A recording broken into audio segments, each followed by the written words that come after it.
Howdy, folks, and welcome to our CIAC State Football Finals highlight show here on CTNow.com. Now, we will have all of the action from our 4 state finals games this weekend. Now, we begin with Friday night's action in Class LL, where the #1 team in the state tried to finish the season #1.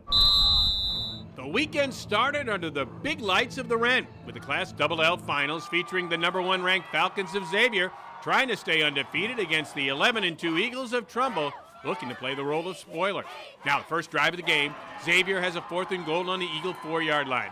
Pat D'Amato will roll to the right. The option, pitches it to who else? Mike Mastriani lowers his head, breaks the plane. Xavier opens up to a 7-0 lead. But Trumbull's first drive, they too bring it down. 4th and goal from the Falcons 1. Don Cherry spins to win, takes it in for the score, and we're tied at 7-all. Falcons will come right back down the field as well. Get to the Trumbull 7. Joe Lynch, the kick gets up, and it is good. The Falcons regain the lead at 10-7. On the ensuing kickoff, Phil Terrio will take the grounder, heads up the center. However, Jerry Basadonna meets him rudely right there with a decleater, the hit of the night. Midway through the second quarter now, Mastriani will take the handoff. Up the gut, he gets wrapped up, and the ball gets ripped out. Matt Lena recovers the fumble for Trumbull with good field position. Eagles try to get things going. Ian Milne rolls to the right and airs one deep. Here it goes. Ryan Murphy of the Falcons goes up to make the interception at the 3-yard line. Falcons would mount a drive down to the Eagles 6. That's where Mastriani does it again. His second touchdown of the half with a point after. Xavier goes up 17-7 at the half. We move to third quarter action. The Falcons' D'Amato get the ball out of the shotgun. Little pump fake here. Kosi Broderick gets open over the middle. He will run away from everybody. A 69-yard touchdown, and the Falcons lead it 24-7. Now the fourth quarter begins and the snow starts to fall. Tim Boyle back to punt for Xavier. Ryan Pearson gets in for the block. It sets up Trumbull deep in Falcon territory. They capitalize quickly. J.J. Smart from the shotgun finds Thomas Pausiello for the 4-yard TD. The extra point is blocked, so the lead for Xavier is cut to 24-13. 4.5 minutes left in the game. But Xavier would ride the workhorse. Mastriani adds to his 229 yards rushing as Xavier runs out the clock. Xavier stays undefeated, and they are your Class LL state champs, 24-13 the final. We came in and said, they're going to do what they do. We're going to do what we do. We feel very confident in what we did. Our O-line's been our strength all year, and boy, those guys really came through tonight. In the Class M finals, the 8-seed Hill House hits the field looking to keep the dream alive against the 10-2 Whalers of New London. First play from scrimmage for New London. Kyle McKinnon takes the pitch. He finds daylight. He goes up the right side for a big gain deep in academic territory. They would make it down to the Hill House 10-yard line for 4th and 2. Joshua Clements on the fake pitch comes back left, but he is swarmed under short of the first down. And the first half ends zip and zip. Third quarter now, New London again with the ball. Clements looks deep, but a wide open Garrett McQueen, drops the ball in the end zone. Would it come back to haunt them? Late in the third, Hill House on their own 45. Javon Moore shows off the long ball. Steve Desjardins hauls in the pass, sets up the Academics at the Whaler 13. Same drive, start of the fourth. Harold Cooper takes the pitch, follows his blockers for the 9-yard score. Hill House grabs a 7-0 lead. Minute and a half left in the game, Whalers' last chance. Clements lofts one over the middle, but Hill House's Kevin Rosario gets the game-clinching interception. There you have it. Coach Tom Dyer gets the victory bath as Hill House wins the Class M state title, 7-0 the final. Afterwards, the coach talked about how the win was a team effort.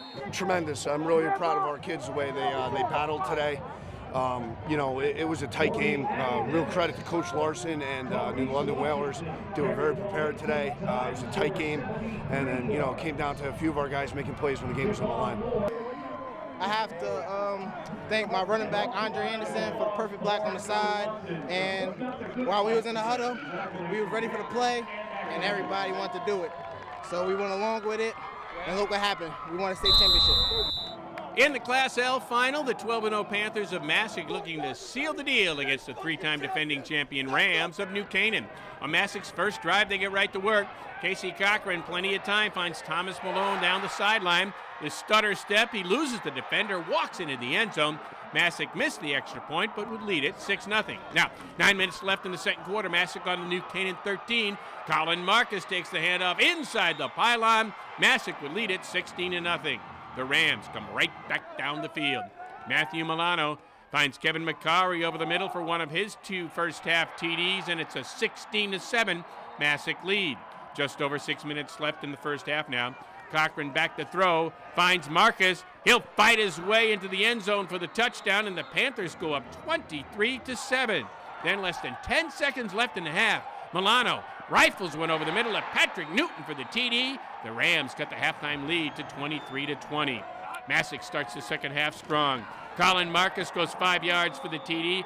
Massac leads 30-20 after the point after.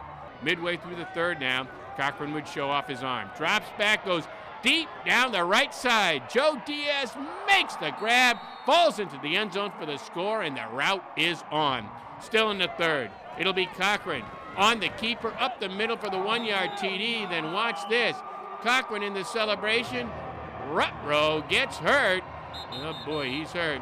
He would leave the game. He has an injured ankle, but he would come back at the end for the victory formation. Second half, the Panthers turned up the D. Milano drops back to pass, and the Panthers eat him alive. They hold New Canaan scoreless in the second half. With Cochran out, no problemo. They're going to give it to Marcus coming up here momentarily for another one of his 3 touchdowns as Massac rolls, as Marcus does, 50-20 in the Class L final. The nightcap featured the 11-1 Chargers of Ansonia taking on the 9-3 Cadets of St. Joseph's for the Class S title. The Cadets had the first drive of the night, and they got right to work. Joe Delavecchia sets up the screen to Tyler Matakevich, and he waits for his blocks to develop. Weaves his way into the end zone for the touchdown, and St. Joe's grabs an early 7-0 lead. The Chargers come right back. Their workhorse, Montrell Dobbs, walks in from a yard out. They miss the 2-point try, so the Cadets hold the 7-6 lead. Still in the first, and the Cadets again threatening. Delavecchia hands off to Matakevich, who goes untouched 12 yards for the score. St. Joe's takes a 14-6 lead. Then in the second quarter, it's Dobbs again on the direct snap. He picks his way 5 yards for the touchdown. He finished with 303 rushing yards, so the lead is now 14-12. Then less than a minute left in the half, the Cadets' L.J. Hunt takes the handoff and cuts right, runs away from a tackler on his way to the end zone, which leads to the halftime score of 20-12 Cadets on top. Now, third quarter, and the Chargers looking to get back in it. Elliot Chudwig with the pump, and he goes deep. Finds Andrew Matos on the back line, 2-point conversion, and it's a 27-20 Cadet lead. But the Cadets will shut the door from there. Delavecchia will buy some time and finds, guess who? Matakevich for his 4th touchdown of the night as St. Joseph's wins it 49-28. They are your Class S champions. Well, I hope you enjoyed our football final show right here on CTNow.com. Congratulations to all the winners, and congratulations to the CIAC for putting on a great tournament. I'd also like to thank our photographer, Freddie the Lid Mathis, for some spectacular highlights. I'd also like to thank web producer Sarah Grant, who made sure this show happened. And I'd also like to thank you folks for watching on CTNow.com. I'm Bob Rumbold. See you again real soon.